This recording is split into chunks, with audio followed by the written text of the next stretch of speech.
Class 10 ছাত্ররা আসো, আজ তোমাদেরকে নতুন একটা অধ্যায় শুরু করছি, ষষ্ঠ অধ্যায়। এটা হলো ত্রিভুজ চ্যাপ্টারটা। আচ্ছা, এটা আপনার পেজ আমরা 149, 152 আর অনুশীলনী 6.1টা আজকে করে দেবো। আচ্ছা, এগুলো তুমি যে কিছুটা শিখতে হবে, কাজে প্রশ্ন আকারে দিচ্ছি যাতে তোমাদের শিখতে সুবিধা হয়। যেমন প্রথম প্রশ্নটাই মানলাম, সদৃশ্য চিত্র কাকে বলে, উদাহরণ সহ লেখো। তোমরা শুধু দাগানিগুলো লেখলে হবে, আর এমনি অবসর সময় তোমরা এগুলো পড়ে নিয়ে লাভ হবে। আর আনসারটা হবে, যদি দুটো চিত্রের আকৃতি একই এবং আকার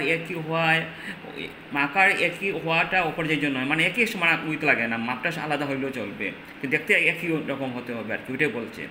খালি যে দাগানটা লিখবে তাহলে তাদেরকে আমরা কি বলবো, সদৃশ্য চিত্র বলবো। ঠিক আছে, খালি দাগানটা লেখে নেবে এবং শিখবে। এটা উদাহরণ বলেছে, তো উদাহরণটা আমি দেখাই। দেখো, পেজ বার করো, 150-তে আছে উদাহরণটা। এখানে 3টা উদাহরণ দেওয়া আছে। এটা হলো সব বৃত্ত, ছোটো বড়ো আছে, কিন্তু দেখতে একই রকম, কাজে এটা সদৃশ্য। 2 নম্বর উদাহরণ, 3 নম্বর যে কোনোটা তোমরা লেখে নেবে বা সবটাও লিখতে পারো, ওগুলো খাতায় লেখে শিখবে। মানে একটা প্রশ্ন আমি দিচ্ছি, দুটো সমসংখ্যক বাহু বিশিষ্ট বহুভুজ কখন সদৃশ্য হবে? কখন সদৃশ্য হইব এটা আমরা লিখবো আনসার।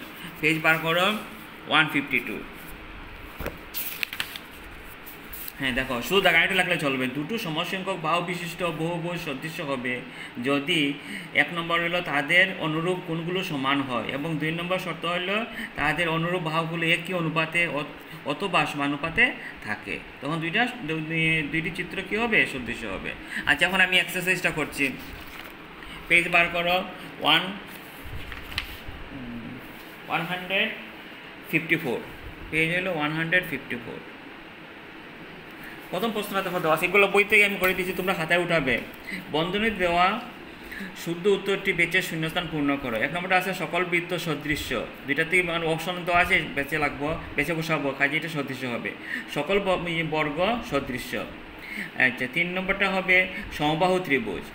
ঠিক আছে, তো দুইটাতে আমরা সমবাহু ত্রিভুজে বসাবো। এখন 4 নম্বরটা দেখো, একই সংখ্যক বাহু বিশিষ্ট দুইটি বহুভুজ সদৃশ্য হবে যদি, এটা ওই শর্ত যে দিয়েছি, দিয়ে শর্তটাই ওইখানে উঠিয়ে দিয়ে দিয়েছে, তাদের অনুরূপ কোণগুলো সমান হয় এবং তাদের অনুরূপ বাহুগুলো সমানুপাতিক। এখানে দুইটা অপশন আছে, তো এখানে আমরা কীতে বসাবো, সমানুপাতিক, সমান নয় কিন্তু। আচ্ছা, 2 নম্বর প্রশ্নটা দেখো, দুটি পৃথক উদাহরণ দাও। এক জোড়া সদৃশ্য চিত্র, দুটো আয়তক্ষেত্র আলাদা ছোটো বড়ো হতে পারে, কিন্তু দুটা সদৃশ্য হবে। এক জোড়া অসদৃশ্য চিত্র, যেমন সমকোণী ত্রিভুজ, সংখ্যাটা তোমার জানা আছে কীরকম হবে। আরটা হলো সূক্ষ্মকোণী ত্রিভুজ, এই দুইটার মধ্যে কোনো আকারের মিল নাই, কাজে এটা অসদৃশ্য।